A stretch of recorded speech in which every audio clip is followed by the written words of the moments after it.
The detox industry is worth billions of dollars, and most of it is built on something your body already does for free. Your liver filters roughly 1.5 liters of blood every single minute. It processes hundreds of compounds, neutralizes waste, and runs 2 separate detoxification systems simultaneously, around the clock, without you doing anything at all. No detox supplements required. But here's what the big companies don't want you to know. The foods that science most consistently links to better liver function aren't sold in any wellness aisle. Most of them are already in your kitchen. Today, we're counting down the 5 best foods to detox your liver. Number 1 will surprise you, and it's something most Americans already drink every day. With each food, we'll look at what it actually does inside the body and which biological systems it influences. But before we get to the countdown, there's something most people never learn about how liver detoxification actually works at a biological level.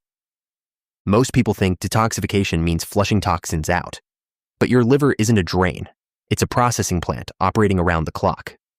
Every minute, blood flows through it, carrying nutrients, medications, alcohol byproducts, hormones, and metabolic waste.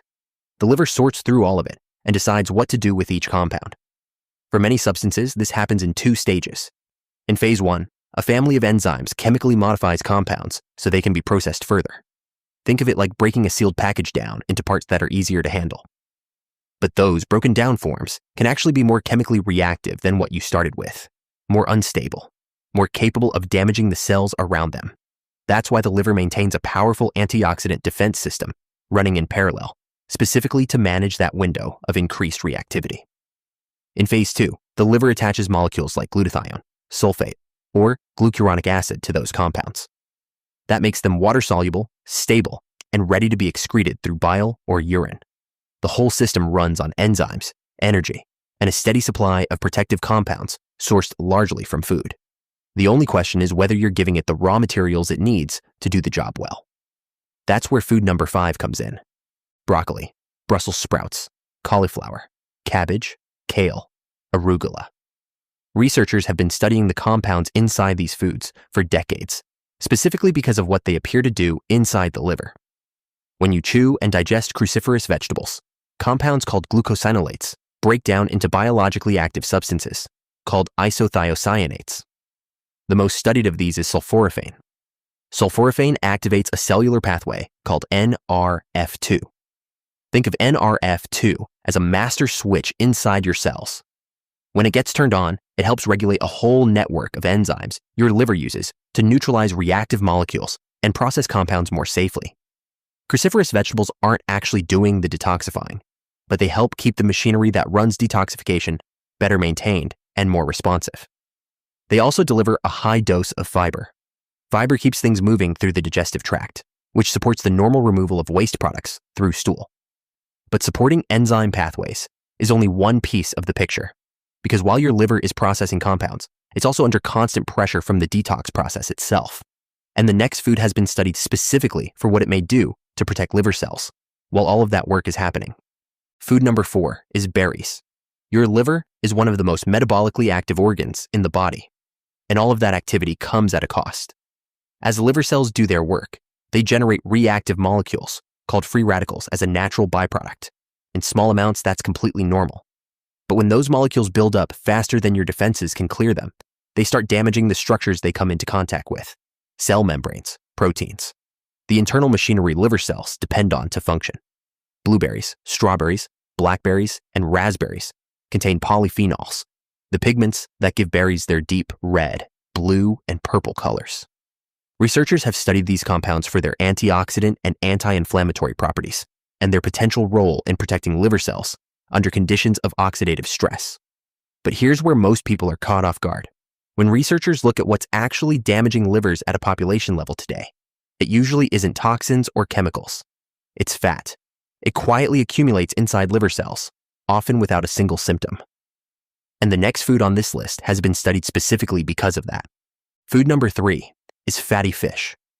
One of the most common liver conditions in the world today is metabolic dysfunction, commonly known as fatty liver disease. It develops when excess triglycerides build up inside liver cells. Imagine the liver as a warehouse. Under normal conditions, deliveries arrive and leave efficiently. But when more fat arrives than the liver can burn, store safely, or export, inventory starts piling up. Over time, the overcrowding stresses and inflames the cells running the operation. This is why researchers have become particularly interested in fatty fish, such as salmon, sardines, mackerel, herring, and trout.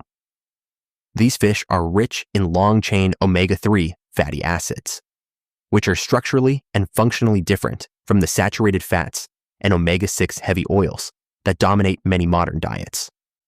Multiple clinical studies and research reviews have found that omega-3 fatty acids can help reduce liver fat content and improve blood markers like triglycerides and liver enzymes in people with fatty liver disease. They may also help calm the low-grade inflammation that plays a central role in more advanced liver damage. Food number 2 is extra virgin olive oil. The Mediterranean diet is one of the most studied dietary patterns in the world. And again, across research on metabolic health, cardiovascular health, and liver health, it keeps showing up near the top. And extra virgin olive oil is a staple in this diet. Olive oil is a fat, and for years, many people were told to avoid fat altogether. But not all fats behave the same way inside the body. Extra virgin olive oil is rich in monounsaturated fat and contains naturally occurring plant compounds called polyphenols. These polyphenols have been studied for their potential to support healthy inflammatory responses and protect cells from oxidative stress, including inside liver tissue. And olive oil doesn't just work in isolation. It sits at the center of the Mediterranean dietary pattern, one of the most studied eating patterns in the world. And research on that pattern consistently shows improvements in insulin sensitivity, blood lipids, and in some cases, liver fat and enzyme levels. Which brings us to the most surprising food on this list. It is not marketed as a liver food. Most people consume it purely out of daily habit. But when scientists study liver health across large populations, this one keeps appearing in the data above almost everything else. Coffee. It turns out your daily coffee habit may be doing more for your liver than almost anything else on this list. Researchers have looked at coffee consumption and liver health across dozens of large observational studies spanning hundreds of thousands of people. What they keep finding is that regular coffee drinkers tend to have better liver-related outcomes on average, including lower rates of liver scarring, cirrhosis, and certain forms of chronic liver disease. That does not mean coffee is a cure, or that it can erase the effects of an unhealthy lifestyle. But the consistency of those findings across so many different populations has attracted serious scientific attention. What makes coffee different is not just caffeine. Coffee contains hundreds of biologically active compounds, including polyphenols and other plant-derived molecules that appear to interact with metabolic, antioxidant, and inflammatory pathways at the same time. Scientists are still mapping the full picture, but coffee appears to influence multiple biological systems simultaneously. The same systems researchers keep linking to better long-term liver outcomes, which raises a bigger question. If something this ordinary can show up this consistently in liver health research, what does that tell us about how the body actually works? Here is what all of this actually tells us. Your liver does not need to be cleansed. It needs to be supported. And there is a difference. As we sit here, it is already detoxifying your body, filtering blood, processing nutrients, regulating blood sugar, breaking down medications and alcohol. Cruciferous vegetables may help increase the enzyme pathways that make detoxification possible. Berries support the antioxidant defenses your liver runs in parallel while that work is happening. Fatty fish provide omega-3s that support healthier fat handling inside the liver. Extra virgin olive oil anchors dietary patterns consistently linked to better liver outcomes in research. And coffee keeps appearing in liver health data above almost everything else we eat or drink. None of these are magic. None of them replace the basics: a healthy body weight, regular movement, limiting alcohol, and an overall balanced diet. But together, they point to something worth sitting with. Your body already has extraordinarily sophisticated systems for protecting itself, systems refined over millions of years of evolution. Good health is rarely about forcing the body to do something new. It is almost always about giving it what it needs to keep doing what it was already built to do. Now, we would love to hear from you. Which of these foods surprised you the most? Let us know in the comments below. And if you found this video helpful, make sure you are subscribed to The Wellness Method. Thanks for watching, and we will see you in the next one.